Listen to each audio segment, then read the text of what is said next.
Assalamualaikum warahmatullahi wabarakatuh. Waalaikumsalam warahmatullahi wabarakatuh. Puji dan syukur kami panjatkan atas kehadiran Allah Subhanahu wa Ta'ala. Karenanya kita masih diberikan kesehatan untuk berkumpul di ruangan kelas ini dalam rangka diskusi bersama, dan salawat serta salam semoga selalu tercurahkan kepada pimpinan kita Nabi besar Muhammad Sallallahu Alaihi Wasallam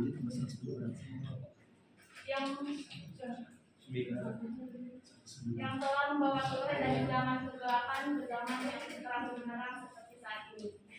Dan yang saya hormati Ibu Hajah Syadia SAG MPDI selaku dosen pengampu mata kuliah dan teman-teman sekalian yang saya banggakan. Sebelum memulai diskusi, izinkan saya memperkenalkan anggota kelompok saya terlebih dahulu. Yang pertama ada Dita Ayu Alfiani sebagai dosen, yang kedua ada Herianto sebagai pemateri 1, yang ketiga ada Ramla sebagai pemateri 2, dan saya sendiri Nadia Kusina sebagai moderator. Susunan agenda pada diskusi kali ini, yang pertama ada pembukaan, kedua presentasi, ketiga tanya jawab, keempat kesimpulan dari notulen, kelima masukan dari dosen, keenam penutup. Baik, untuk membuka diskusi pada kali ini, marilah kita membaca basmalah bersama-sama. Bismillahirrahmanirrahim. Baik, langsung saja kita dengarkan presentasi dari pemateri pertama kepada Saudara Herianto. Saya persilakan. Baik, akidah. Akidah secara etimologis, akidah berangkat dari kata akidah yaqidu, akdan, akidatan.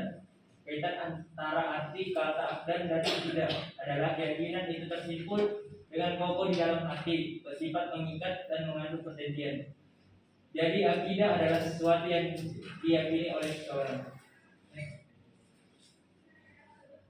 Menurut Hasan Al-Banna, Walikum akidah Islam meliputi 1. Ilahiyat, yaitu pembahasan tentang segala sesuatu yang berhubungan dengan Allah, seperti wujud Allah, sifat Allah, nama yang memegang Allah dan sebagainya. 2.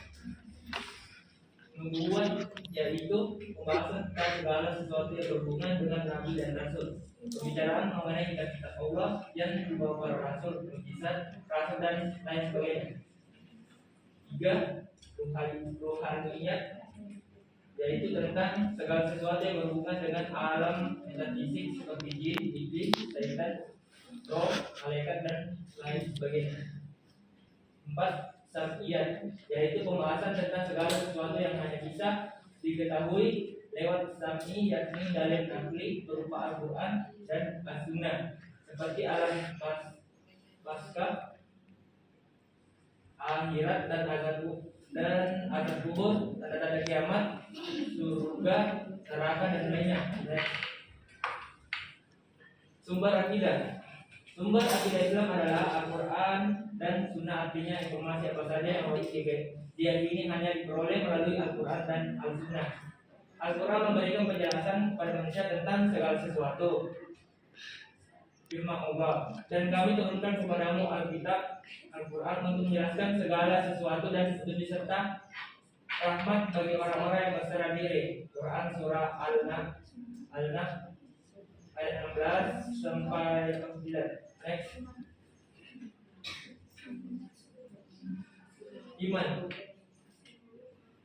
Iman berasal dari kata iman dan merupakan bentuk masdar, asal kata dari fi'il madi yang menurut bahasa berarti membenarkan dan mempercayakan.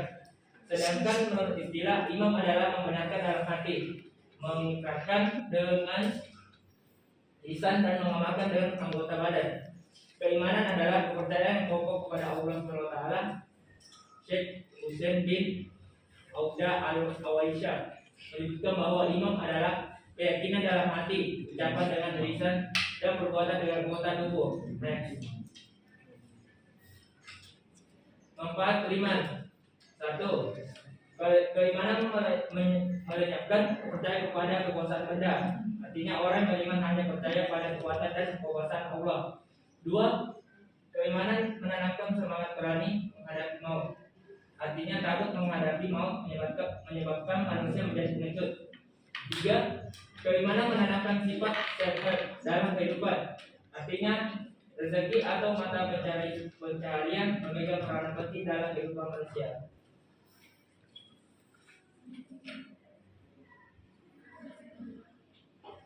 Baik, saya serahkan kepada Baik, terima kasih. Selanjutnya untuk pemateri kedua kepada saudara Karma saya serahkan. Baik, yang keempat, keimanan memberikan ketentraman jiwa, artinya terkadang manusia dilanda rasa dan duka cita, serta digoncang oleh keraguan dan kebimbangan. Yang kelima, keimanan mewujudkan kehidupan yang baik, hayatan ya, artinya adanya kehidupan manusia yang baik adalah kehidupan orang yang selalu menekankan kepada kebaikan dan mengerjakan perbuatan yang baik. Yang keenam, keimanan melahirkan sikap ikhlas dan konsekuensi, artinya dengan keimanan dapat memberikan pengaruh pada seseorang untuk selalu berbuat dengan ikhlas tanpa pamrih kecuali keridhaan Allah. Nomor 7, keimanan memberikan keberuntungan dalam kehidupan. Orang yang beriman selalu berjalan pada arah yang benar, karena Allah membimbing dan mengarahkan pada tujuan hidup yang hakiki. Dengan demikian, orang yang beriman adalah orang yang beruntung dalam kehidupannya. Hal ini sesuai dengan firman Allah dalam Quran surat Al-Baqarah. Mereka lah yang mendapatkan petunjuk dari Tuhannya, dan mereka itulah orang-orang yang beruntung. Yang kedelapan, keimanan dapat mencegah penyakit, akhlak, tingkah laku, perbuatan fisik seseorang mukmin atau fungsi biologis tubuh manusia muslim dipengaruhi oleh iman. Hal itu karena semua gerak dan perbuatan manusia mukmin, baik yang dipengaruhi oleh kemauan seperti makan, minum, berdiri, melihat, dan berpikir, maupun yang tidak dipengaruhi oleh kemauan seperti gerak jantung, proses pencernaan, dan pembuatan darah. Tidak lebih dari serangkaian proses atau reaksi kimia yang terjadi di dalam tubuh.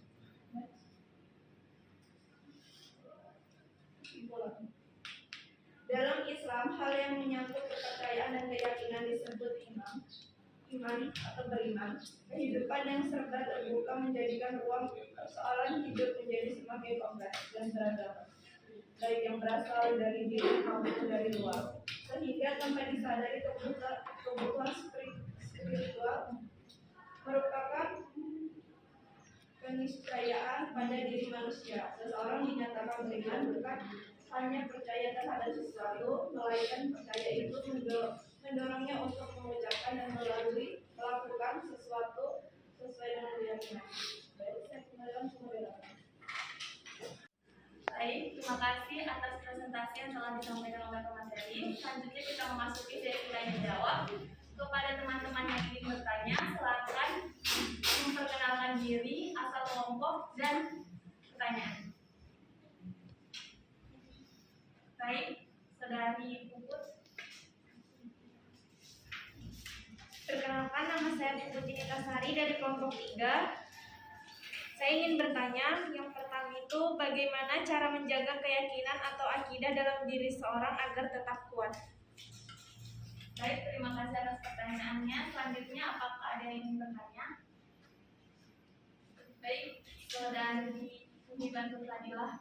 Perkenalkan, nama saya Umi Bantul Fadilah dari kelompok 4. Pertanyaannya, mengapa seorang yang mengaku beriman harus menyeimbangkan antara pengakuan keimanan dan perbuatan? Baik, terima kasih atas pertanyaannya. Untuk pertanyaan saudari Puput akan dijawab oleh saudari Dita Ayu Apriani. Saya persilakan. Baik, terima kasih atas kesempatan yang diberikan. Perkenalkan, nama saya Dita Ayu Apriani. Di sini saya akan menjawab pertanyaan dari saudara Puput kelompok 3, yaitu bagaimana cara menjaga keyakinan atau akidah dalam diri seseorang agar tetap kuat. Jadi yang pertama itu kita menjaga wudhu, karena dengan begitu kamu menjaga kesucian diri. Kemudian memperbanyak sujud, serta memperbaiki sholat dan juga memperbanyak zikir. Baik, apakah jawaban dari saudari Dita bisa dipahami? Baik, selanjutnya untuk pertanyaan saudari Muhi Batul Sadila akan dijawab oleh saudari Dita Ayu Apriani lagi. Di sini saya akan menjawab pertanyaan dari saudara Dila mengenai mengapa seseorang yang mengaku beriman harus menyeimbangkan antara pengakuan keimanan dan juga perbuatan.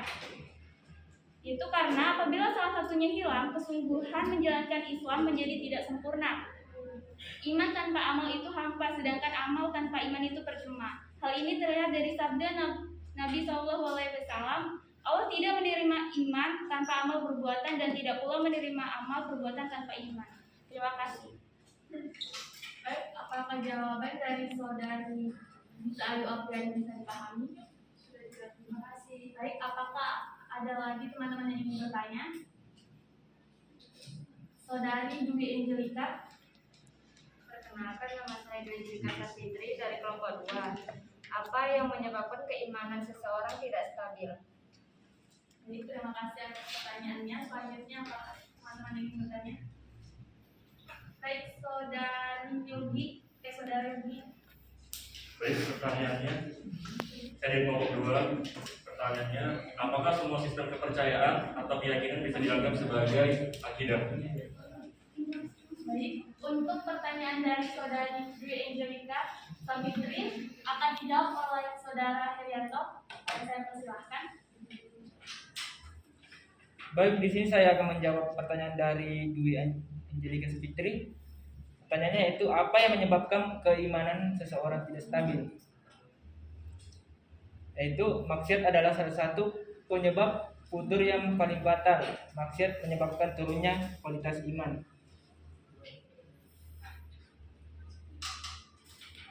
Baik, apakah jawaban dari saudara Herianto? Baik, selanjutnya pertanyaan dari saudara Yogi akan dijawab oleh saudari Ramla. Kepadanya saya persilahkan. Baik. Apakah semua sistem kepercayaan atau keyakinan bisa dianggap sebagai akidah? Jawabannya, semua sistem kepercayaan atau keyakinan bisa dianggap sebagai salah satu akidah. Fondasi akidah Islam didasarkan pada hadis Jibril yang memuat definisi Islam, rukun iman, ihsan, dan peristiwa hari akhir. Baik, apakah jawaban dari saudari Ramla bisa dipahami? Selanjutnya, apakah teman-teman lain ada yang ingin bertanya? Oke, kepada saudari Rustina saya persilahkan. Perkenalkan, nama saya Rustina dari kelompok 5. Pertanyaan saya, bagaimana kedudukan akal dan wahyu dalam kehidupan kita? Baik, terima kasih atas pertanyaannya. Selanjutnya, saudara Eki, saya persilakan. Baik. Pertanyaan saya, mengapa muncul berbagai aliran dalam pemahaman akidah yang terkandung dapat mengakibatkan pengikut aliran satu dan yang lain dapat berseteru? Baik, terima kasih untuk pertanyaannya. Untuk pertanyaan saudari Rustina akan dijawab oleh saudara Herianto. Kepadanya saya persilahkan. Baik, terima kasih. Di sini saya akan menjawab pertanyaan dari saudari Rustina. Bagaimana cara mempertahankan akidah Islam di zaman sekarang?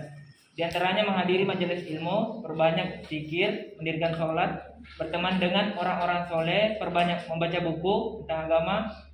Seorang muslim hendaknya senantiasa berzikir sehingga datang dalam hatinya perasaan Allahu wahidu la syarika lahu, yaitu esa yang tiada sekutu baginya. pertanyaan dari jawaban dari saudara Herianus dan Fahmi. Selanjutnya saya akan menjawab pertanyaan dari saudara Edi. Pertanyaannya adalah mengapa muncul berbagai aliran dalam pemahaman akidah yang terkadang dapat mengakibatkan pengikut aliran satu dan yang lain dapat berseteru. Jadi, mengapa muncul aliran dalam pemahaman akidah? Al-Bansi menyebutkan ada 3 faktor yang menyebabkan muncul perbedaan pemahaman atau aliran-aliran. Yang pertama, adanya pergolongan politik dalam negeri. Yang kedua, mengalirnya pemikiran non-muslim. Dan yang ketiga, akibat proses perubahan kultural dan politik dari masyarakat budaya tradisional rural ke budaya masyarakat maju. Apakah saudara Eki bisa memahami jawaban saya berikan? Selanjutnya, kalau teman-teman yang ingin bertanya, saya persilakan. Baik, saudara Anugrah, saya persilakan. Baik, perkenalkan nama saya Anugrah dari kelompok 4. Ini mau bertanya, bagaimana jadinya jika satu orang beribadah tanpa memahami akidah dan iman dengan benar? Baik, terima kasih atas pertanyaannya. Selanjutnya, kepada saudara Muhammad Solihin, saya persilakan. Perkenalkan, nama saya Muhammad Solihin dari kelompok 3, ingin bertanya hal-hal apa saja yang dapat merusak akidah. Terima kasih. Baik, untuk pertanyaan saudara Anugrah akan dijawab oleh saudari Ramla. Kepadanya saya persilakan. Bagaimana jadinya jika seseorang beribadah tanpa memahami akidah dan iman dengan benar?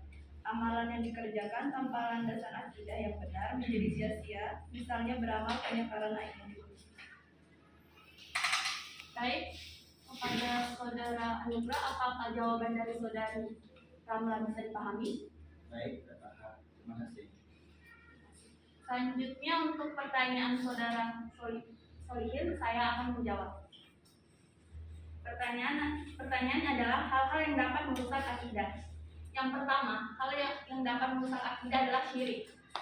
Syirik adalah perilaku yang menyekutukan Allah. Syirik ini dibagi menjadi 2 golongan. Yang pertama, syirik akbar dan syirik ashar. Syirik akbar disebut asghar. Syirik akbar disebut syirik jika Syirik apa? syirik akbar Syirik apa? syirik akbar ada atau syirik jali jika melakukan perbuatan yang jelas-jelas menganggap ada Tuhan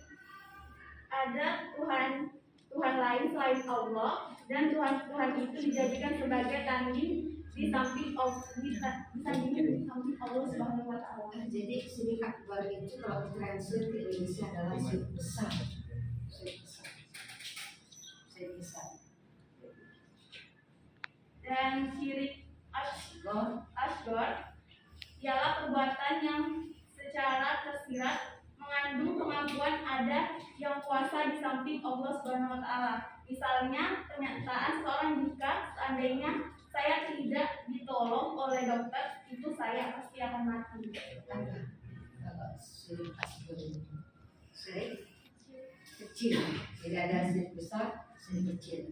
Ya, itu bisa terlihat ya. Syirik akbar, syirik kecil itu terlihat. Tapi ada yang tidak terlihat juga disebut dengan syirik tersembunyi. Ya, lanjut aja. Selanjutnya yaitu adalah nifak. Nifak ini berarti lubang tempat keluarnya yarbu atau hewan sejenis tikus dari sarangnya. Dikatakan pula kata nifak berarti lubang bawah tanah atau tempat bersembunyi. Selanjutnya adalah kufur. Kufur adalah perbuatan yang mengingkari Allah dan Rasulnya, termasuk di dalamnya mengingkari nikmat yang telah diberikan oleh Allah Subhanahu wa Ta'ala. Selanjutnya ada murtad. Istilah murtad berarti keluar dari agama Islam dalam bentuk niat, perkataan atau perbuatan yang menyebabkan seseorang menjadi kafir atau tidak beragama sama sekali. Selanjutnya ada khurafat. Khurafat ini atau percaya dengan hal-hal yang tidak logis, biasanya berkembang dari nenek moyang secara turun menurun dan akhirnya diyakini hingga sekarang. Misalnya duduk di pintu akan menghalangi jodoh. Selanjutnya ada tahayul. Kata tahayul ini berasal dari bahasa Arab yang artinya berangan-angan tinggi, melamun, membayangkan atau menghayal. Sebagai contoh, mempercayai akan mendapat rezeki ketika orang tertimpa kotoran cicak atau suara burung yang dianggap ada tamu yang datang. Selanjutnya munafik. Munafik itu merupakan apabila berjanji dan diingkari. Selanjutnya ada bid'ah. Diambil dari kata bidah, yaitu al-iftira dan mengadakan sesuatu tanpa adanya contoh sebelumnya. Bid'ah pada dasarnya berarti sesuatu yang baru. Bid'ah merupakan amalan baru dalam ibadah yang belum pernah ada di masa Rasulullah SAW. Nah, itu saja jawaban dari saya. Apakah bisa dipahami? Terima kasih, sudah jelas. Sudah. Silakan. Selanjutnya saya akan mempersilahkan kepada Nokulen untuk membacakan kesimpulan dari diskusi kali ini. Baik, terima kasih atas kesempatan yang diberikan. Di sini saya sebagai Notulen akan memberikan kesimpulan dari presentasi kelompok 1. Jadi presentasi kami dimulai dari pukul 10.25 WITA dan selesai pukul 11.20 WITA. Di sini kami menampung pertanyaan sebanyak 8 pertanyaan yang berhasil kami jawab semuanya. Ada pertanyaan pertama dari kelompok 3, yaitu puput. Bagaimana cara menjaga keyakinan atau akidah dalam diri seseorang agar tetap kuat? Yang dijawab oleh saya sendiri. Yang kedua ada pertanyaan dari Muhibatul Sadila, kelompok 4, yaitu mengapa seseorang yang mengaku beriman harus menyeimbangkan antara pengakuan keimanan dan perbuatan? Yang berhasil dijawab oleh saya sendiri. Kemudian pertanyaan dari Dwi Angelika Safitri, kelompok 2, apa yang menyebabkan keimanan seorang tidak stabil? Yang berhasil dijawab oleh Herianto. Kemudian ada pertanyaan dari kelompok 5, yaitu Rusina, bagaimana cara mempertahankan akidah Islam di zaman sekarang? Yang berhasil dijawab oleh Herianto. Kemudian pertanyaan dari kelompok 4, Anugrah Wahyu, bagaimana jadinya jika seseorang beribadah tanpa memahami akidah dan iman dengan benar? Yang berhasil dijawab oleh Saudara Ramla. Kemudian pertanyaan dari kelompok 5, Eki Syarmit Ananda, mengapa muncul berbagai aliran dalam pemahaman akidah yang terkadang dapat mengakibatkan pengikut aliran satu dan yang lain dapat berseteru? Yang dijawab oleh Saudara Nadia. Kemudian dari kelompok 2, yaitu Yogi Arianto, apakah semua sistem kepercayaan atau keyakinan bisa dianggap sebagai akidah? Yang berhasil dijawab oleh Saudara Ramla.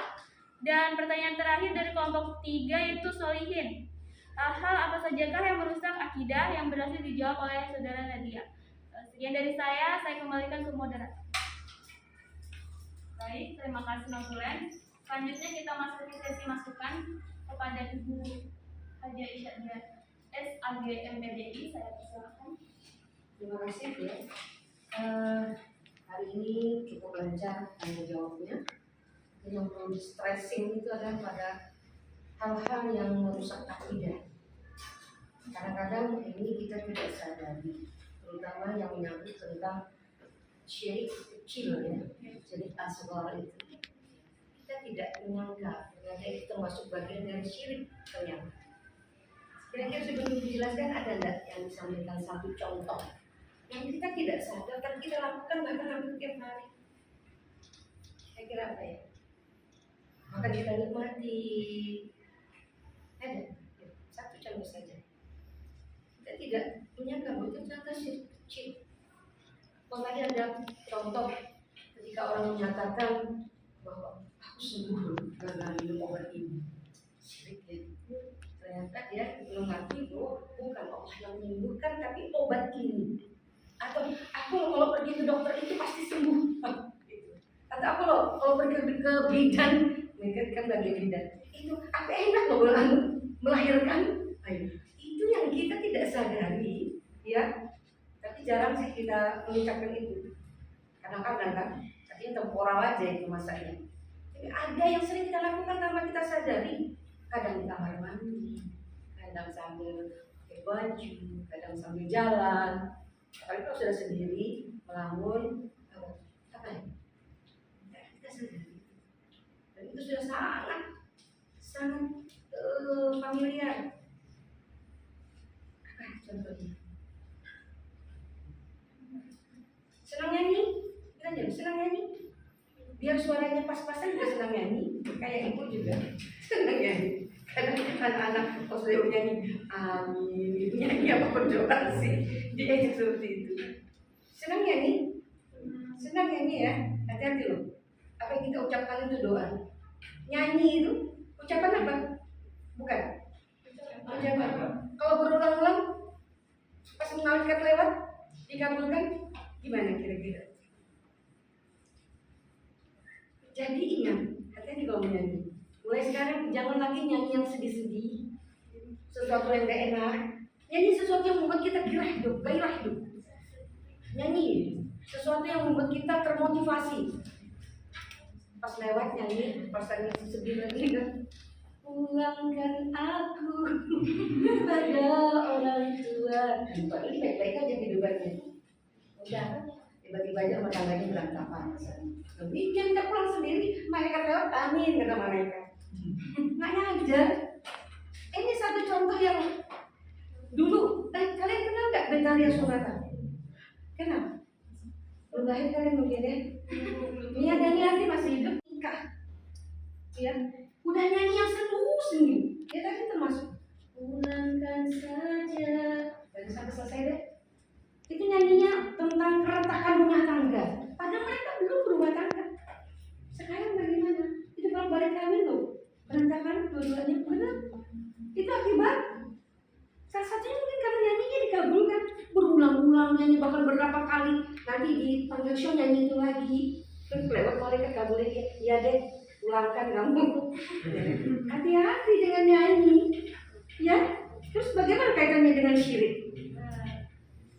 Kaulah yang kucintai lebih segalanya. Syirik, syirik itu masa iya? Satu-satunya yang pantas kita cintai itu hanya Allah. Orang tua, anak, suami itu jalan untuk mencintai Allah. Satu Allah. Karena hidup dan mati kita ini hanya untuk beribadah kepada Allah. Ingat, jangan lagi nyanyi. Kaulah segalanya bagiku. No. Allah segalanya bagi kita. Jangan nyanyi macam-macam. Yang aneh. Syirik itu nggak kita sadari. Menyenandung lagi. Allah segalanya, dipuji-puji, puji Allah enggak, syirik itu. Nyadar, baru nyadar sekarang? Nyadar ya? Udah sadar, bangun terus, jangan tidur lagi. Jangan nyanyi lagi, ingatkan teman. Benar, kita harus dakwah. Membentengi kita sekarang ini harus membentengi diri kita. Karena kristenisasi itu sejak puluhan tahun yang lalu sudah tampak sekali. Sekarang kita bercermin pada segala kejadian musibah yang ada di Indonesia yang baru saja terjadi. Bahkan itu kemarin di Bandung sempat merasakan gempa yang terjadi di Garut. Di Garut itu 6,4 skala Richter. Magnitudonya. Di Cianjur berapa? Cuma 5,7. Sudah meluluh lantakkan Cianjur. 6,4 di Garut tidak. Ada nggak beritanya lain? Ya Bu. Bahkan kerasa sampai ke Bandung ketika kami di Hotel Sultan Raja itu gerak semua, lampu juga gerak, tapi nggak ada yang roboh. Sekarang kita bertanya, kenapa? Dengan skala yang lebih besar, tapi tidak menghancurkan, bahkan Cianjur setelah digoncang gempa dapat lagi arbah. Coba kita berkaca, sekarang kan di YouTube lagi marah, banyak yang bersumpah itu ternyata bukan Islam, Kristen. Itu kan mengolok-olok Allah itu. Maka dia aja hati-hati, makanya para dai-dai itu harus pandai membaca. Tidak hanya membaca Quran, tapi membaca alam. Apa yang terjadi di alam ini dengan masyarakatnya harus dibentengi, terutama LGBT. Lo, alhamdulillah, jangan dekat-dekat LGBT. Mau lesbi, mau homoseks, mau gay apa, itu kita tolak aja. Itu sumber segala musibah yang ada di dunia. Paling tidak kalian membencilah LGBT. Jangan ikut-ikutan malah. Ya, kadang-kadang yang patah hati, maaf loh, perempuan laki-laki udah curhat sama-sama, merasa senang, ini bareng-bareng, nggak merasa itu sudah ada bibit-bibit LGBT. Hati-hati. Ya. Karena kalau tidak mau cebur di kolam, jangan jalan-jalan di kolam. Ya enggak? Masa bisa cebur di kolam kalau nggak pernah jalan di kolam? Itu jadi sesuatu yang ada indikator untuk ke arah itu. Sudah ada teman yang sudah cewek, terus ya maaf ya, terus baru ibu dulu nggak tahu teman ibu itu itu NPS loh. Maaf cerita ya, karena pengalaman nyata itu lebih valid ya. Ibu nggak paham ini teman, dia curhat, katanya dia anak berkembang, padahal orang kaya. Jadi namanya teman kan simpati ya. Udah aku cuma sabar ya, malah dipeluk utara di dada. Sabar ya, nggak apa-apa, kamu jangan enakan. Kalau di masa ada tempat bersandar, sering datang ke rumah ibu, sering. Bener, ini mau bicarain orang lain. Sering curhat, sering tidur bermalam, terus bawa macam-macam. Dia kan orang lebih ya, juga bukan orang kurang, cuma dia tidur loh, sama-sama loh. Belum ngapain belum, itu hal yang merasa. Ibu jauh, ganti dengan terus lagi. Ternyata ada rumor dia ini ibu langsung cut, langsung ibu menjauh. Gak bisa di apa ini? Gak bisa ditolerir. Jangan sudah tahu teman begini masih ditolerir, Anda membuat tambah kesalahan yang lebih besar. Kalau perlu itu dinasihati. Kalau dia sudah mulai bejat, sudah taruh tangannya. Jadi saya begini nih enak meluknya, enak apa? Karena merasa aman nyaman. Ya itu bahaya. Ini bibit-bibit LGBT. Jangan setelah keluar ada dalam gandengan mungkin LGBT jangan segitunya ya. Cuma kita harus protect diri kita dengan hal yang seperti itu. Kembali kepada syirik tadi, jadi hati-hati, lagu itu bisa bawa kita pada kesyirikan, syirik asghar. Bait-bait yang membuat mendayu-dayu yang mencipta, jadi nyanyikan lagi. Kalian mungkin senang lagu, Bu saya senang lagu ini nih. Padahal nada itu kalian aja, saja silakan apa-apa. Ya kan? Ada kata-kata yang Allah segalanya bagiku, itu syirik. Allah segalanya bagi kita. Nah ini yang tidak sadari. Paham ya? Nyadar sekarang. Kalau yang disampaikan begini, jangan itu syirik loh. Allah, ada yang begitu. Karena ini mulai sekarang kita tanamkan di diri kita. Kalau tidak sekarang kapan lagi? Karena kita tidak sadar. Akhirnya kalau bukan hak, lama bisa move-on-nya. Ya kan? Karena segalanya tadi itu hancur jadinya. Jadi kasih tahu kalau mencintai, ada hadis Nabi. Cintailah sesuatu atau seorang seadanya. Jangan berlebihan. Barangkali suatu saat yang kalian cintai itu baik manusia maupun sesuatu, seseorang yang kalian cintai itu akan berbalik membenci. Juga sebaliknya, bencilah seseorang itu sewajarnya. Jangan berlebihan. Barangkali suatu saat yang kamu cintai berbalik, yang kamu benci berbalik mencintai. Harus ada ruang waktu untuk seseorang lagi. Jangan full. Segala sesuatu yang berlebihan tidak bagus. Khairul umuri awsatuha. Sesuatu itu yang baik adalah pertengahan, tidak berlebihan. Ya, tidak berlebihan, tidak kekurangan, sedang saja. Paham ya sampai di sini? Jadi masalah syirik tadi dibahas sudah. Jadi lagu itu bisa jadi syirik kecil. Nanti kalian kan nih bagian dari anggota rumah sakit nih ya. Abidan, perawat, dokter, dan kalian juga bagian administrasinya. Ketika mendengar yang tadi kata-kata kita mau bayar mau lagi administrasi, alhamdulillah loh, aku tadi ditolong sama dokter itu karena dokter menolong aku, melahirkan selamat. Perbaiki akidahnya ini, Bu, maaf Bu, Kami di sini adalah media, semuanya media. Dokter, perawat, suster itu media untuk menyembuhkan. Penyembuhan hanya Allah. Alhamdulillah. Mungkin jangan sedikit lagi ngomong karena kita ini semuanya media. Langsung tegur. Kulhak walau kana murran, kata Rasul. Katakan sesuatu itu walaupun sakit. Gak enak kita mau orang tersinggung atau tidak. Udah bahkan kita menyatakan kebenaran. Kebenaran seperti itu supaya akidahnya kembali ke jalan yang benar. Oh iya ya dia, Tuhan juga di depan. Kalau yang pintar kader dia. Oh iya dia, makasih diingatkan. Kalau yang nggak tahu terima kasih mungkin marah. Memang iya kok. Saya sudah kemana-mana dokter itu nggak cocok. Cuma dokter ini kok. Dokter ini siapa yang ngasih ilmu yang menghidupkan dia siapa bu? Tapi yang juga frontal dalam jadinya. Kalau tidak kita mengarahkan dia berpikir logis. Oh iya. Kalau Allah misalnya Tuhan mengatakan sekarang, siapa yang nolong itu? Kan ada yang memang bebal seperti itu, merasa sok benar. Manusia sekarang juga seperti itu. Jadi tolong kalian dalam hal sekecil apapun berusaha untuk menyampaikan kebenaran. Termasuk salah ini loh kalian ini kuliah tujuannya apa sih? Ayo. Ini kembali ke akidah. Tujuannya apa? Kalian kuliah di sini tujuannya apa? Dapat kerja, dapat pasangan, atau dapat apa? Dapat kerja.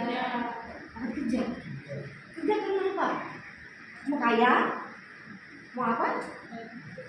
Sekarang perbaiki akidahnya dari sini. Ini yang diperbaiki. Ayo, kuliah mau apa? Mau kuliah, mau kerja. Kerja untuk apa? Untuk supaya kaya, foya-foya, enak-enak. Apa? Coba ibu tanya dulu. Ibu usah tanya diri kalian sendiri.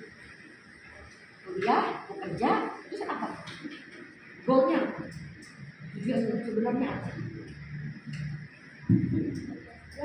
Ayo. Masih mikir? Berarti dari awal niatnya belum benar nih. Kalian kuliah itu belum benar berarti kalau masih mikir.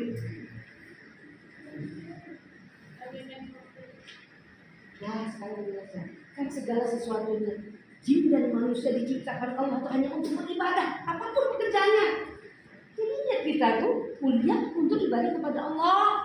Mari sendiri. Bu, saya kuliah, nanti dapat kerja dapat uangnya untuk membantu orang tua, membantu orang miskin, karena semata-mata karena Allah itu. Yuk, yang berniat sekarang, dan itu juga berniat. Saya kuliah, nanti dapat kerja, dapat uang, semua karena Allah. Saya berusaha untuk ibadah, semua ibadah karena Allah. Lahan nafas kita, langkah kaki kita itu ibadahnya untuk dan karena Allah. Sekarang ya, masing-masing, jangan besok. Itu juga mengajak sama-sama karena Allah kami memberikan ilmu dan kebenaran kita. Ya, sampai sini paham? Paham. Oke, kayak ini lah ya, mau di stressing yang lainnya kan terjawabnya ya, ya.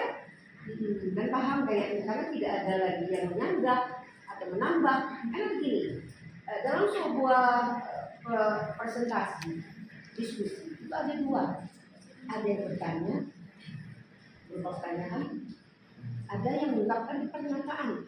Pernyataan ini bisa menyanggah, juga bisa menambah pengayaan kita. Nah, ibu lihat, sementara di sesi ini tidak ada pernyataan, semua pertanyaan. Ya, kalau pernyataan begini, sudah ada pertanyaan dijawab. Maaf, mungkin saya bisa menambahkan. Nah, itu pernyataan. Mungkin bisa lebih menanyakan, saya mendapat info dari ini ya. Kalau kita bicara itu harus ada datanya, ada faktanya, dia tidak diragukan. Valid apa yang kita sampaikan. Paham ya? Masyarakat ini begitu, jadi ngomong pada fakta dan data. Kalau tidak ada pakai abal-abal, ya kan? Termasuk ini footnote-nya harus ada data yang jelas. Semuanya belum baru ini kan, ya? Dari mana Anda mendapatkan ide-ide ini bahwa manfaat dari berakidah yang benar ini 1-8? Cuplikannya dari mana? Buat. Mungkin nomor 1 ini adalah idenya A, nomor 2 ini idenya B. Itu terus di footnote. Jangan jadi plagiat. Kalau ini pure asli karangannya, maka ya kan? Oke, sampai di sini ada yang mau tanya atau sudah cukup? Bisa kita decorate ya. Preparing for pray, sholat juga ya. Selanjutnya berapa ini? Nah, ini Sudah lewat ya. Oke, kita tutup pertemuan kita kali ini. Ini adalah majelis ini. Silahkan yang laki-laki yang memimpin untuk kafarat majelis ada di sana. Anto atau yang lain juga harus bisa semua. Selain Anto besok nanti ibu siap-siap yang ibu yang tunjuk. Berarti harus belajar. Sementara karena Anto yang bisa Anto, silakan Anto sama-sama. Bisa. Kafaratul majlis menutup doa ketika sudah selesai kita Subhanallahumma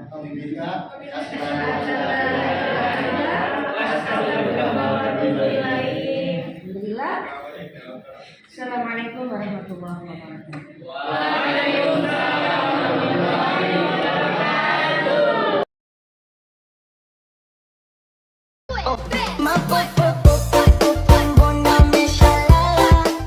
Pertama-tama marilah kita panjatkan puji dan puji syukur kehadirat Tuhan yang Maha Esa. Atas berkat limpahan rahmatnya kita bisa berkumpul dan mengikuti pelajaran kita seperti biasa pada siang hari ini. Kemudian tidak lupa salam serta salawat kepada Nabi besar Muhammad SAW. Karena berkat beliau kita bisa membawa kita dari alam gelap ke alam terang benderang. Baik, sebelumnya mohon izin memperkenalkan diri. Sebelumnya kepada dosen pengampu mata kuliah pada siang hari ini, Ibu Haji Syekhdiah SAG MPTI yang saya hormati serta rekan-rekan yang saya banggakan. Selanjutnya, mohon izin memperkenalkan diri. Nama saya Dodi dari kelompok 2. Saya adalah sebagai moderator pemimpin perjalanan diskusi pada siang hari ini. Kemudian di sebelah saya ada Dwi Angelika dan Agustina Rizka Bella sebagai pemateri. Kemudian yang terakhir ada Safri sebagai notulensi. Adapun struktur yang akan saya bacakan, yang pertama adalah pembukaan, yang kedua penyampaian isi materi, yang ketiga sesi tanya jawab, yang keempat pembacaan kesimpulan oleh notulensi, yang kelima pendapat atau saran dari dosen pengampu, dan yang keenam adalah penutup. Oke, langsung saja kita ke sesi yang pertama yaitu pembukaan. Marilah kita mengucapkan Bismillahirrahmanirrahim. Bismillahirrahmanirrahim. Oke, selanjutnya akan membahas masuk ke sesi penyampaian materi yang akan disampaikan oleh Agustina Rizka Bella. Waktu dan tempat saya persilakan.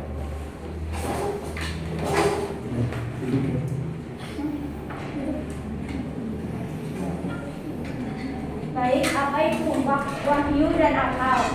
Wahyu adalah berasal dari kata Arab, yaitu kata asli Arab dan bukan pinjaman dari bahasa asing, yang berarti suara, api, dan kecepatan. Dan ketika al-wahyu berbentuk masdar memiliki dua arti, yaitu tersembunyi dan cepat. Yang kedua, wahyu berfungsi memberi informasi bagi manusia. Yang dimaksud memberi informasi di sini yaitu memberitahu manusia bagaimana cara berterima kasih kepada Tuhan, menyempurnakan akal tentang mana yang baik dan yang buruk, serta menjelaskan perincian upah dan hukuman yang akan diterima manusia di akhirat. Yang ketiga, kekuatan wahyu. Yang pertama, wahyu ada karena izin dari Allah, atau wahyu ada karena pemberian Allah. Yang kedua, wahyu lebih condong melalui dua mukjizat, yaitu Al-Quran dan As-Sunnah. Yang ketiga, memberi suatu keyakinan pada diri manusia. Yang keempat, untuk memberi keyakinan yang penuh pada hati tentang adanya alam gaib. Yang kelima, wahyu turun melalui para ucapan para nabi-nabi. Selanjutnya saya kembalikan kepada moderator. Oke, baik. Materi selanjutnya adalah saudari Dwi Angelika.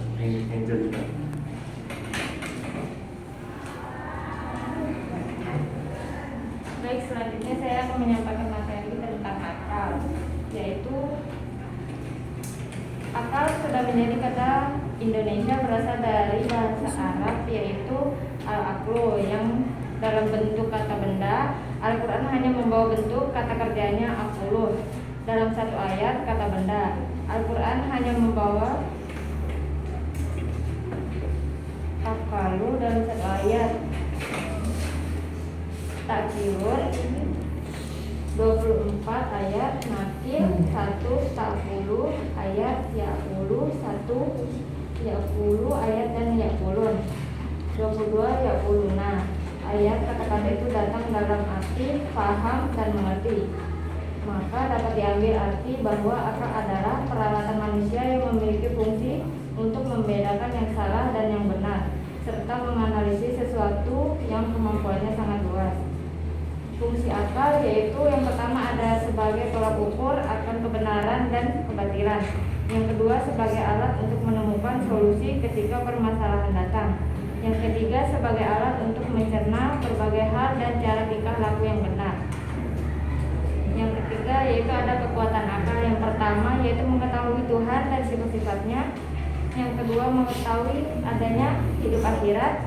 Yang ketiga mengetahui bahwa kebahagiaan jiwa di akhirat bergantung pada mengenal Tuhan dan berbuat baik, sedangkan kesengsaraan tergantung pada tidak mengenal Tuhan dan pada perbuatan jahat. Yang keempat yaitu mengetahui wajibnya manusia berbuat baik dan wajibnya ia menjauhi perbuatan jahat untuk kebahagiaan di akhirat. Materi selanjutnya yaitu kedudukan wahyu dan akal dalam Islam. Yaitu dalam Islam akal memiliki posisi yang sangat mulia. Meski demikian bukan berarti akal diberi kebebasan tanpa batas dalam memahami agama. Islam memiliki aturan untuk menempatkan akal sebagaimana mestinya. Bagaimanapun akal yang sehat akan selalu cocok dengan syariat Islam dalam permasalahan apapun. Dan wahyu baik berupa Al-Quran dan hadis bersumber dari Allah SWT. Pribadi Nabi Muhammad SAW yang menyampaikan wahyu ini memainkan peranan yang sangat penting dalam turunnya wahyu. Wahyu merupakan pemerintah yang berlaku umum atas seluruh umat manusia tanpa mengenal ruang dan waktu.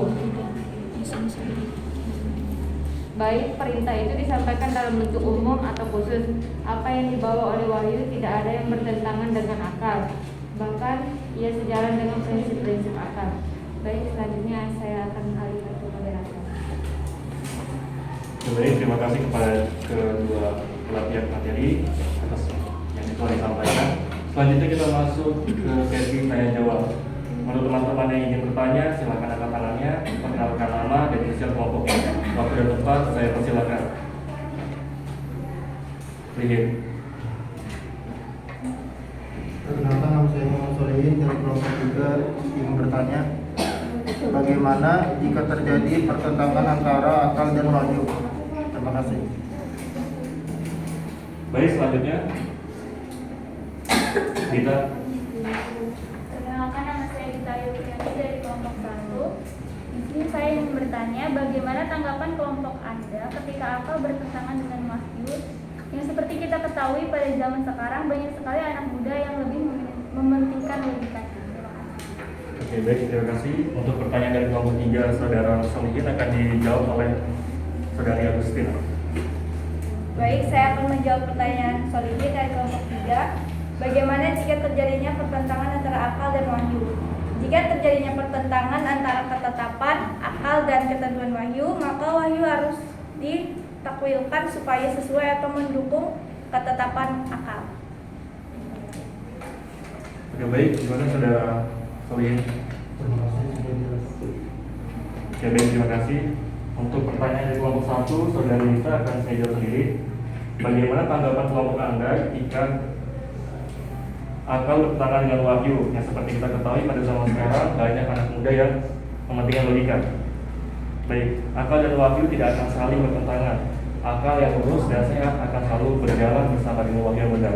Akal bukan dasar sebagai penentunya kebenaran wahyu. Nah, kenapa sekarang zaman sekarang lebih mementingkan logikanya? Yang pertama, minimnya ilmu ketuhanan dalam keagamaan. Jadi dia tidak tahu apa yang dilakukan itu benar atau salah. Yang dia juga tidak mengetahui apakah yang dia lakukan itu berdampak buruk atau tidak. Mungkin itu yang dapat saya sampaikan. Apakah Anda mengerti? Terima kasih. Baik, selanjutnya ada yang masih ingin bertanya? Anugerah. Saya mau bertanya, mengapa wahyu dikatakan sebagai sumber ilmu pengetahuan dalam Islam? kelompok 5. Oke, baik. Selanjutnya saudari Amel. Silakan, nama saya Jamelia dari kelompok 5. Bagaimana peran dan hubungan antara akal dan wahyu dalam pengembangan ilmu pengetahuan? Oke, baik. Kita akan menjawab pertanyaan dari saudari Amel terlebih dahulu. Baik, akan dijawab oleh saudara Samsul. Oke. Saya akan menjawab dari pertanyaan dari Amel, bagaimana kedudukan akal dan wahyu dalam kehidupan kita, di mana posisi akal dan wahyu adalah akal dapat mengetahui adanya Tuhan, dapat mengetahui bahwa manusia wajib beribadah dan berterima kasih kepadanya, tetapi akal tak sanggup mengetahui semua sifat-sifat Tuhan dan tak dapat mengetahui cara yang sebaiknya beribadah kepadanya. Mungkin seperti itu. Oke, baik. Apakah saudari Amel paham dengan materi ini? Oke, terima kasih. Selanjutnya kita akan menjawab pertanyaan dari saudara Anugrah yang akan dijawab oleh saudari Dwi. Baik, saya akan menjawab pertanyaan dari Anugrah, yaitu mengapa wahyu dikatakan sebagai sumber ilmu pengetahuan dalam Islam. Yaitu melalui wahyu diajarkan sejumlah pengetahuan yang terjangkau ataupun tidak terjangkau oleh manusia. Wahyu dapat dikatakan sebagai pengetahuan itu sendiri dan dapat juga disebut sebagai sumber pengetahuan. Oleh karena itu, antara wahyu dan ilmu pengetahuan sejatinya bisa saling mengisi dan mendukung. Oke, baik. Apakah saudara Anugrah ada yang mau ditanggapi? Iya, baik, terima kasih. Selanjutnya, pertanyaan selanjutnya. Oke, saudari Farida. Perkenalkan, nama saya Farida Pasha dari kelompok 5. Mengapa tingkat kebenaran dari wahyu dan akal itu bisa berbeda? Oke, baik, terima kasih. Selanjutnya, oke, saudara Anto. Baik, kenalkan nama saya dari Anto dari kelompok 1. Di sini saya akan bertanya, bagaimanakah kedudukan fungsi wahyu dan akal dalam memahami Islam? Oke, baik, terima kasih. Langsung saja pertanyaan Farida akan dijawab oleh Safri. Baik, terima kasih. Di sini saya akan menjawab dari pertanyaan Farida, yaitu kenapa tingkat kebenaran dari wahyu dan akal bisa berbeda. Nah, di mana kebenaran wahyu ini ada wahyu Allah sudah pasti dan mutlak besar, sedangkan kebenaran akal pikiran manusia masih relatif benar dan ada kemungkinan salah-salah. Hal ini karena wahyu merupakan firman yang berasal dari Allah yang merupakan zat maha mengetahui segala sesuatu, sedangkan akal manusia ilmunya sangat terbatas. Sekiranya segitu. Oke, baik, terima kasih. Apakah saudari Farida paham? Oke, untuk pertanyaan saudara Anto akan saya jawab sendiri. Bagaimana kedudukan fungsi wahyu dan akal dalam memahami dalam Islam ya? Pertanyaannya. Oke, baik, pertanyaan.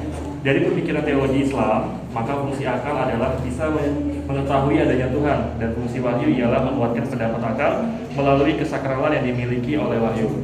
Bagaimana Pak Saudara Anto terima dengan jawabannya? Oke, baik, terima kasih. Silakan.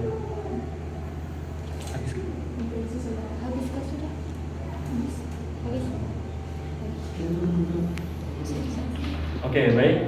Selanjutnya kita akan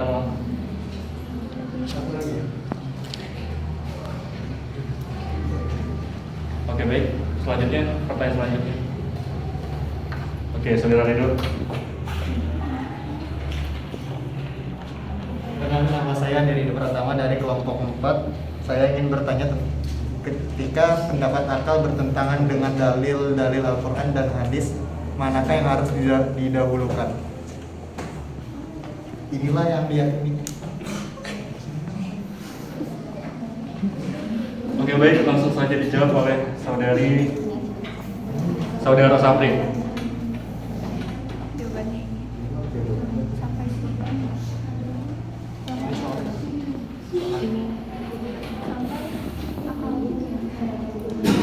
Baik, terima kasih. Saya akan menjawab dari pertanyaan Ridho, yaitu ketika pendapat akal bertentangan dengan dalil Al-Quran dan hadis, manakah yang harus didahulukan? Inilah yang diyakini oleh Ahlus Sunnah wal Jamaah, yaitu kita akan bertentangan dengan dalil Al-Quran dan As-Sunnah, maka dalil syar'i lebih harus kita dahulukan dari akal. Ketika pendapat akal bertentangan dengan dalil Al-Quran dan hadis, manakah yang harus didahulukan?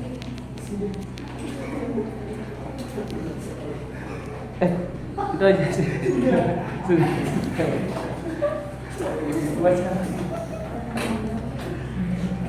Oke, baik. Apakah masih ada yang ingin bertanya?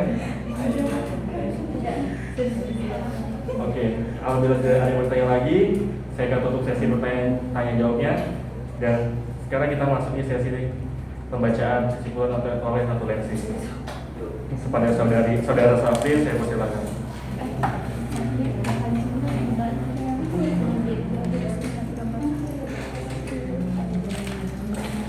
Baik, saya sebagai notulen yang membacakan hasil dari kelompok kami, dari kelompok 1, yaitu dari pertanyaan Dita, bagaimana tanggapan kelompok ada ketika akal bertentangan dengan wahyu.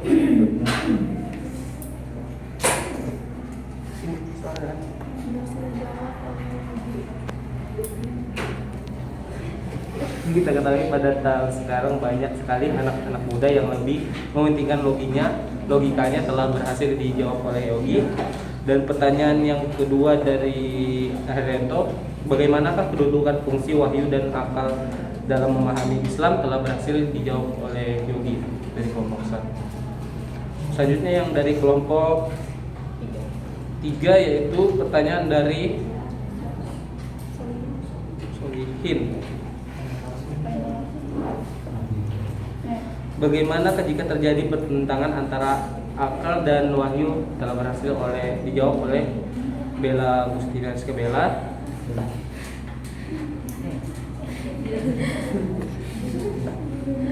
Dan pertanyaan dari mana? Ade Ridho, kelompok 4, telah berhasil dijawab oleh saya sendiri. Selanjutnya yaitu kelompok 5, pertanyaannya yaitu kenapa tingkat kebenaran dari wahyu dan akal bisa berbeda, telah berhasil dijawab oleh saya sendiri. Pertanyaan dari Farida Fasya. Yang kedua yaitu pertanyaan dari Haji Amelia, bagaimanakah kedudukan akal dan wahyu dalam kehidupan kita, telah berhasil saya jawab sendiri. Selanjutnya itu pertanyaan dari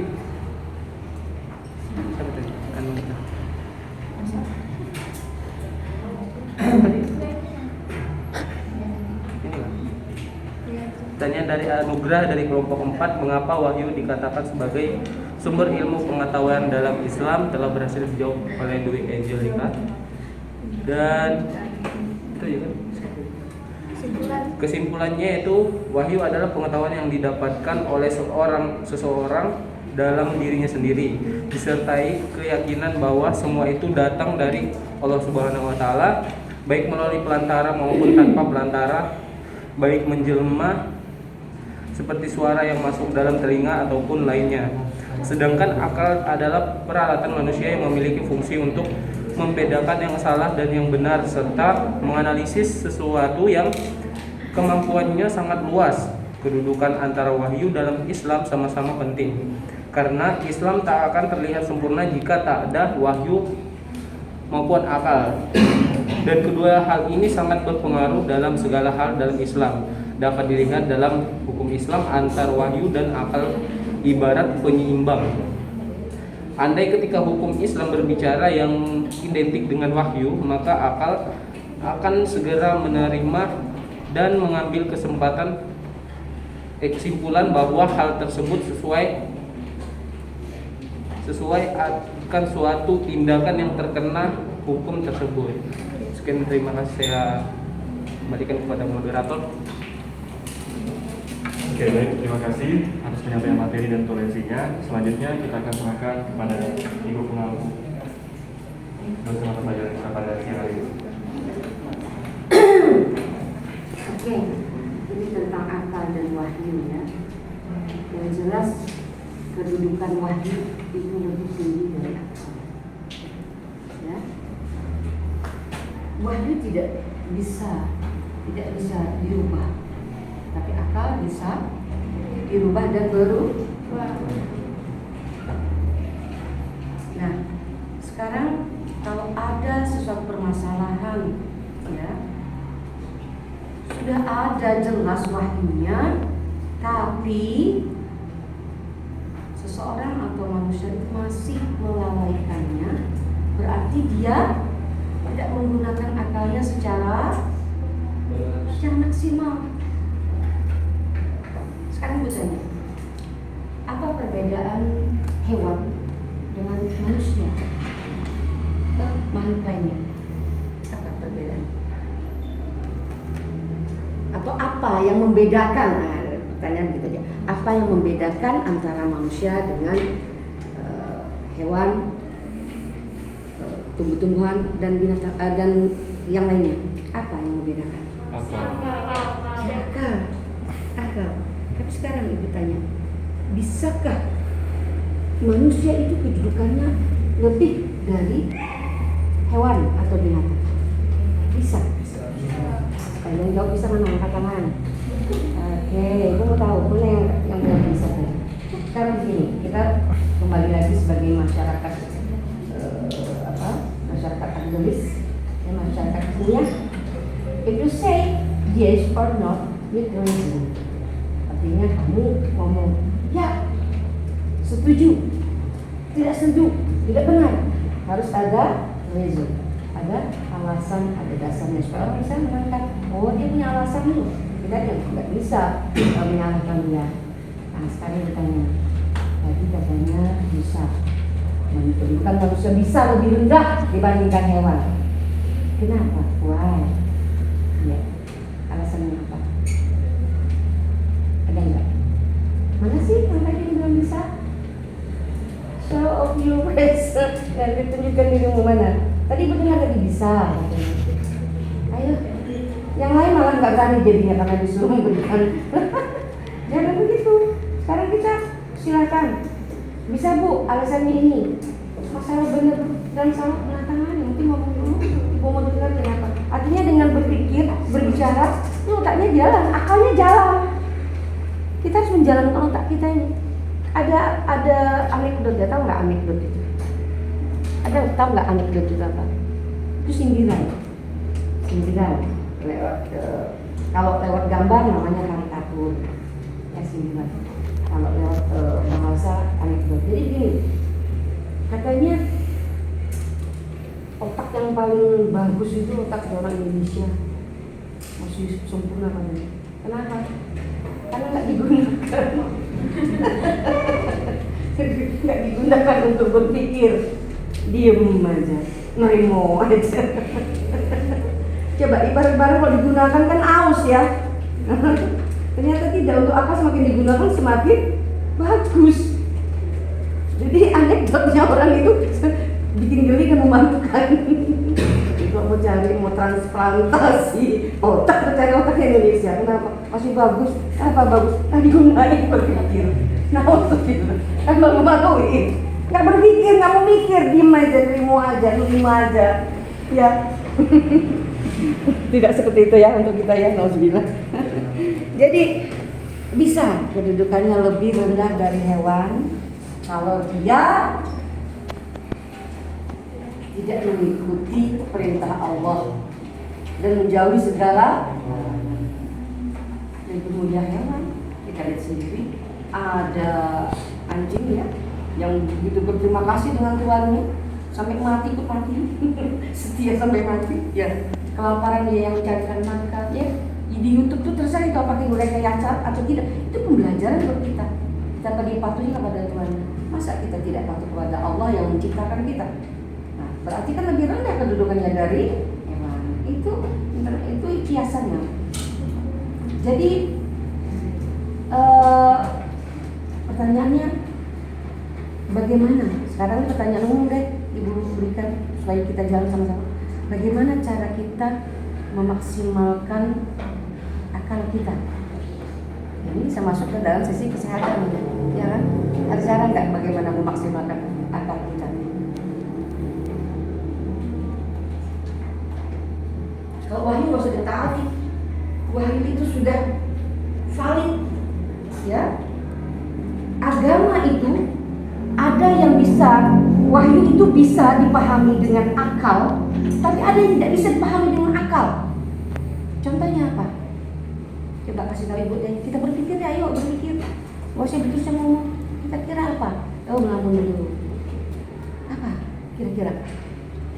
Wahyu ini loh. Wahyu ini kan Allah.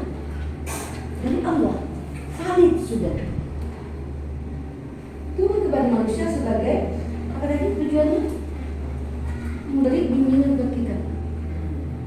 Nah, wahyu ini ada yang bisa diterima dengan akal, tapi ada juga yang hanya bisa diterima dengan apa? Ayo, nggak masuk akal nih. Kadang sering dengar kata-kata begitu. Itu untuk hal masalah dunia.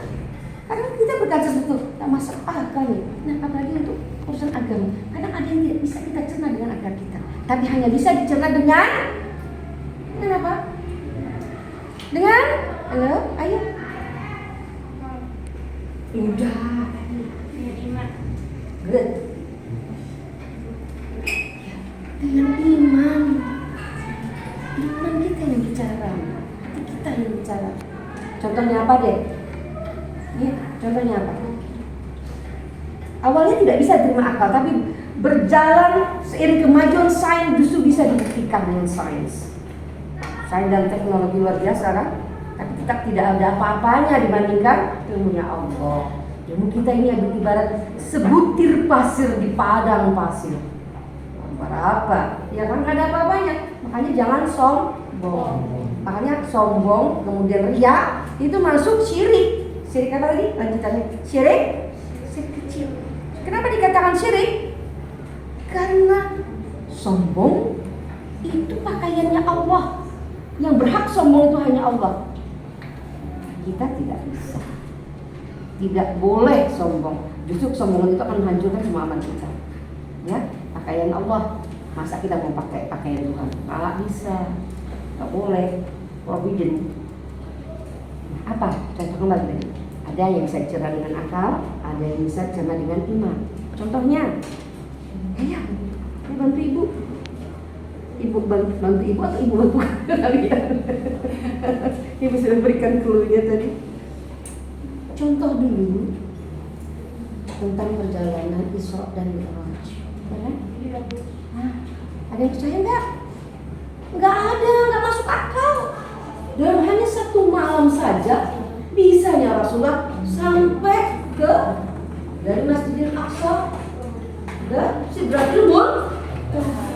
Perjalanan dari Makkah Hajar ke Masjidil Aqsa itu memakan waktu berbulan-bulan. Sementara Rasulullah hanya berapa jam sampai ke Sidratul Muntaha. Masuk akal enggak? Hah? Enggak masuk akal. Tapi ada yang membenarkan tanpa syarat. Without condition. Siapa dia? Aduh. Halo. Masa lupa dengan pemimpin kita? Sekarang bertanya dia pemimpin Khalifah apa? Khalifah Rashidin ada berapa? Pemimpin setelah Nabi ada berapa? Aduh, jangan sampai lupa. Jangan cuma ingat Presiden Indonesia. Ada 6. Ayo pemimpin kita sekarang. Muhammad SAW ada berapa orang? Siapa dia? Ya Allah. Sahabat Nabi berapa orang? 6. Kapan jadi 5? Kok ibu baru tahu? 4. Sahabat Nabi yang jadi Khalifah Rasyidin. Siapa saja? Abu Bakar. Kedua, Umar bin Khattab. Ketiga, Abi Thalib. Utsman bin Affan. Keempat, Ali bin Abi Thalib. Kalau susunan band apa itu Korea apa semua ya? coba kita berpikir seperti itu. Kok bisa hafal. Karena kita suka, berarti kita kurang paham tentang sahabat Nabi ini. Kalau kita paham, tentu kita sayang. Kalau kita sayang, dulu kepala laparan. Jadi ingat, ada 4. Nah, waktu kejadian itu, siapa yang membenarkan tanpa syarat itu siapa? Hanya Abu Bakar. Maka beliau bergelar as-siddiq, artinya orang yang membenarkan. Satu-satunya yang membenarkan. Padahal mungkin yang berwahyu juga dia ya untuk membenarkan itu. Ternyata sekarang sudah bisa dibuktikan lewat ilmu fisika, bisa saja perjalanan itu dalam waktu suatu malam. Nanti dibahasnya bukan ke ruang ibu ya, karena ini sains. Kedua, apa lagi contohnya? Yang sengaja disembunyikan oleh NASA. NASA itu apa sih NASA? Bukan asing, NASA, Badan Antariksa Amerika. Bahasa Inggrisnya apa? Beda kosa. NASA. NASA itu sengaja menyembunyikan kebenaran adanya Lailatul Qadar. Kenapa disembunyikan? Kenapa? Karena khawatir bila ini dieksplor, diberitakan akan banyak orang yang masuk Islam. Ternyata sains sudah membuktikan ketika terjadi malam Lailatul Qadar itu tidak ada meteor yang jatuh satu pun. Padahal setiap malamnya jatuh puluhan ribu meteor. Tapi ketika malam Lailatul Qadar diperiksa, tidak ada satupun meteor yang jatuh ke bumi. Luar biasa kan Ibu Jawa Merinding? Udah bisa dibuktikan. Itu akan nerima enggak? Enggak nerima kan cerita malam Lailatul Qadar ini. Ya. Bagaimana mungkin bisa tertahan meteor padahal itu sudah jadi satu siklus ya. Nah, apa sih yang tidak mungkin? Allah yang menginginkan, mengizinkan. Dan pada malam Lailatul Qadar itu radiasi matahari itu sangat sejuk, tidak terpendar seperti hari-hari biasa. Terekam oleh NASA. Bahkan pimpinan NASA itu masuk Islam, dikeluarkan dia dari pekerjaan. Konsekuensinya kan. Nah, ini bisa nggak diterima akal? Ya, hanya jadi ada wahyu yang bisa diterima akal, tapi ada juga yang hanya bisa diterima dengan iman. Sampai di sini ada yang mau bertanya? Ya, enggak ada yang bertanya ya? Enggak juga. Oke, jadi coba tanyalah. Maaf, ada anekdot juga. Ayo dialog supaya nggak goblok. Maaf, kata-katanya vulgar. Kata-katanya vulgar, cuma itu sebenarnya rima. Ayo dialog, blok, ya kan? Itu sebenarnya rima bahasa. Ibu kan orang puisi tahu itu rima bahasa. Cuma kedengarannya vulgar, nggak enak. Ayo dialog supaya nggak goblok, kan nggak enak ya. Cuma itu hantaman keras. Kalau kita tidak dialog, tidak ada tukar pikiran, tukar pendapat, kapan kita bisa terbuka pikiran? Iya enggak? Coba. Ya, tanya apa aja. Yang jelas ruang ini, jangan yang lain-lain. Nanti ada masalah rokoknya, no. Jadi curhat. Oke? Nggak ada. Kalau nggak ada, nanti pertanyaan tambah besar, nanti mau diuas dulu. Oke, kita sepakati aja nih kalau memang udah sampai di sini, kita tutup, kita lanjut. Ya, deal. Karena sikomnya juga nggak fokus, kalian bulan nggak fokus, nggak comfortable, nggak enak suasananya. Karena ibu sudah di belakang, enak ibu nih, masih aja nggak fokus. Ya, kita ada rukhsah ya keringanan. Allah saja memberi rukhsah kepada umat, masa ibu enggak. Kita deal aja kalau memang kita fikkan sampai sini, kita lanjut pada sisi berikutnya. Deal? Seneng, ibu juga seneng. Silakan ditutup. Silakan. Tadi siapa yang mimpin? Sekarang gantian. Siapa tadi mimpin kita beratur majelis? Antok terus. Ada berapa antok memang? Ferry itu. Nah, Ferry. Apa? Ferry? Ya, Ferry. Saya Rido Bu, itu dari ini. Saya nggak ada Heli. Ingat Heli dulu. Heli, guk. Itu lagu yang masak kecil. Lari, ayo lari, kalau punya Cica, aku juga suka dulu. Mana Heli? Heli? Heli, pimpin Heli. Silakan. Nah, apa sudah siap? Subhanallah wa bihamdika. Subhanallah. ini kayaknya sekarang nanti coba biasakan untuk menghafal itu ya. Kita semua terlibat dari kesalahpahaman dalam menuntut ilmu. Ya. Oke, sebenarnya banyak membicarakan tapi jadi nggak fokus juga kalian nggak fokus. Bener. Badan ini bisa berkembang sangat asik dalam masyarakat. Sebelum kita pulang hanya kita berdoa. Iya, menutup. Iya, menutup. Sebelum kita pulang hanya kita berdoa. Saya mimpin. Bismillahirrahmanirrahim. Subhanallah wa bihamdika. Asyhadu an la ilaha illa anta astaghfiruka wa atubu ilaik. Alhamdulillah. Untuk sesi ini selesai. Sekarang ini kalian dibantu nih oleh